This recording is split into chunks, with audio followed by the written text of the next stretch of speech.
Minha gente, olha só, Maria Celeste Medeiros, até um sacrilégio, né? O nome Celeste nessa mulher, né? Celeste é do céu, né? Divino, nada a ver, tem nada a ver com ela. Podia até tirar o nome dela, esse pedaço aí. Condenada por planejar a morte do irmão com um assalto forjado em uma padaria. Olha só que beleza, olha só que honra para quem morreu. Deixou a prisão aqui em João Pessoa. Quem vai explicar a situação para a gente ao vivo e relembrar o caso é o repórter João Tiago. Vem para cá, Ricardo. João Tiago, olha só que beleza, né, João? Aqui o crime compensa. Arquitetou a morte do irmão para ficar com a herança, para não dividir nada com ele e já está solta. É isso mesmo, João Tiago? Olha, Jomar, muito boa noite para você, boa noite a todos que nos acompanham no Cidade Alerta. De acordo com informações, ela recebeu o direito de progredir a pena. No caso, ela estava em regime fechado, vai agora para o regime semiaberto. Ela vai ter uma tornozeleira eletrônica, ser obrigada a se recolher em casa às 8 horas da noite, depois de ter cumprido pouco mais de 7 anos da pena de 29 que tinha sido definida pelo juiz responsável por este caso, lá em 2016.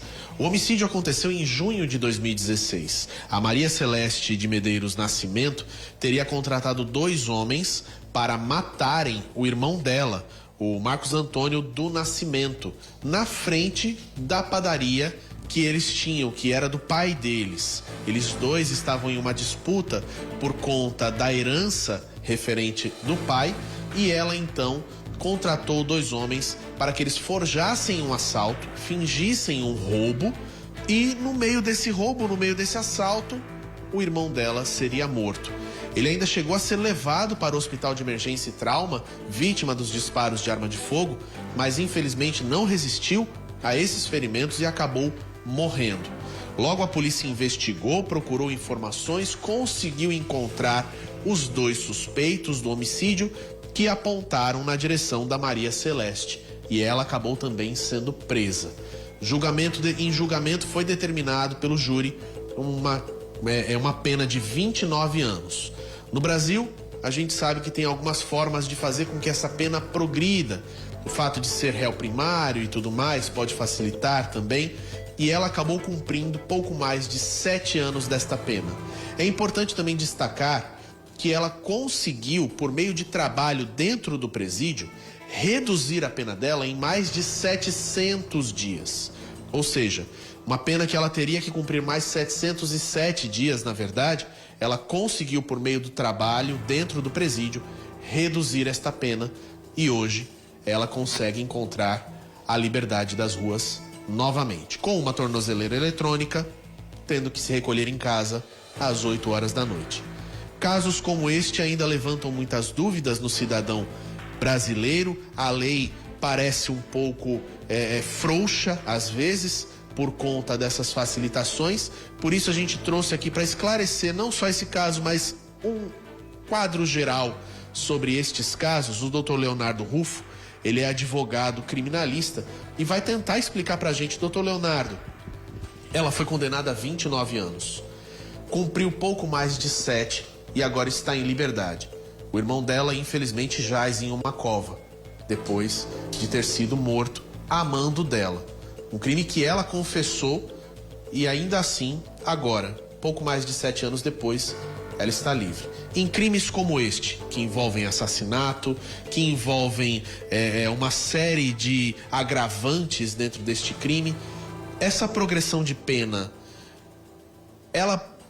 como é que ela funciona? Tenta explicar para a gente poder compreender, porque a gente não está conseguindo entender direito. Boa noite, João. Boa noite a todos. Em primeiro lugar, é importante deixar claro que eu irei me ater a aspectos gerais, até porque eu não conheço o processo e nós precisamos nos ater a fatos genéricos de acordo com o que dispõe a lei de execução penal. Então, primeiro fazer essa pontuação necessária. Com relação à progressão de regime, nós temos 2 cenários. O cenário primeiro, que ocorreu antes da lei chamada Lei Anticrime, né, que entrou em vigor no ano de 2020, a lei é de 2019, em que em casos de crime com resultado morte, né, crimes hediondos ou equiparados, se tinha uma progressão de regime de 2/5 para pessoas, né, pessoas que cumprem a pena que sejam primários e de até 3/5 para os apenados reincidentes. Então, este é o cenário antes da Lei 13.964 de 2019. Esse é o cenário dentro de um caso como esse que a gente está vendo. O crime foi cometido em 2016, logo é um cenário pré a lei anticrime. Fatos ocorridos antes da lei anticrime se enquadram dentro deste cenário. Fatos advindos após a lei 13.964 de 2019, eles já possuem um cenário distinto. Em casos envolvendo resultado morte e de apenados que sejam primários, a progressão de cada regime, e no caso, logicamente, se a pena passar de 8 anos, a pena for de reclusão, vai ser no regime fechado. Consequentemente, a progressão inicia-se do fechado para o semiaberto e do semiaberto para o aberto. Em casos em que há uma progressão do regime fechado para um regime semiaberto harmonizado, que aí, como é que funciona? Instala-se um monitoramento eletrônico, que é chamado como tornozeleira eletrônica, para que a pessoa que está cumprindo a pena seja monitorada e que ela possa trabalhar durante o dia e se recolher em casa, e depende muito da decisão que o juiz ou a juíza for proferir. Geralmente se decreta ali um recolhimento noturno a partir das 8 horas, né? O máximo a pessoa já tem que estar em casa. Nos sábados, a partir das 13 e aos domingos e feriados, integral. Então, esse é o modelo do do regime semiaberto harmonizado, que foi estabelecido aqui em João Pessoa, na Paraíba, a partir de uma portaria da Vara de Execução Penal. E aí, consequentemente, o mesmo sentido para a progressão para o regime aberto, que aí o apenado ele não vai mais ser monitorado. Vai ter que cumprir, mas a preço de hoje, pós-lei anticrime, se o apenado for primário, mais 50% para passar para o regime aberto. Muito obrigado, doutor Leonardo, por tentar esclarecer um pouco de como é que funcionam essas leis, mas a gente tem aí esse cenário, Jomar. Maria Celeste, a partir de hoje, vê novamente as luzes das ruas. Volto com você. Obrigado, João, pelas informações. Agradecer a gentileza do doutor Leonardo Rufo, mas o cenário é lamentável. É lamentável. Bom seria se o irmão que ela mandou assassinar também pudesse ali, né, progredir da pena de morte que ela decretou contra ele. Ele vai poder sair do túmulo lá e voltar também para casa? Não vai poder. A lei aqui desse país é uma desonra para as vítimas, para a família das vítimas. Olha só, ela mandou matar o irmão por interesse patrimonial para ficar com toda a herança do pai. Condenada a 29 anos, pagou aí 1/4 da pena. E já está solta, né? Já vai poder passar o dia na rua, se recolher em casa. Olha só que beleza!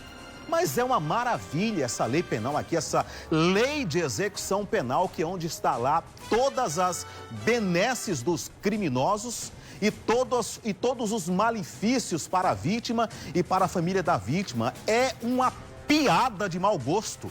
Essa lei de execução penal, tá aí o rapaz, né? Todo o direito de estar vivo até hoje, usufruindo da sua parte dos bens que o pai deixou para ele e para ela, e ela, por ganância, por olho grande, por maldade, por um péssimo caráter que todo bandido tem, principalmente desse tipo aí, né, que arquiteta a morte de um parente, de um irmão, por ganância, por questão patrimonial, e já está solta novamente. É uma piada. Aqui no Brasil, o crime compensa. E essa lei aí anticrime, eu vou trocar o nome dela, é lei pró-crime. É lei pró-crime, porque uma lei anticrime era aquela lei que iria segregar quem pratica esses crimes absurdos, esses crimes hediondos, por pelo menos uns 30 anos. Que fosse ali uma pena adequada, proporcional ao mal que foi praticado contra a vítima. O rapaz vai poder voltar do túmulo? Não vai, né? Só se Jesus descer à terra e fizer como fez com Lázaro. Isso não vai acontecer. Mas ela já tem direito aí de ver novamente, né, a luz do dia, solta para lá e para cá, e o irmão lá enterrado. Deve estar só os ossos agora. Como tantas outras vítimas, como tantas outras famílias enlutadas que tiveram seus parentes, os seus entes queridos aí, as suas vidas extirpadas e ter que suportar saber que o criminoso que fez aquele mal está solto. É o Brasil que nos envergonha, é uma pena que Brasília não faça a sua parte. Lamentável, lamentável.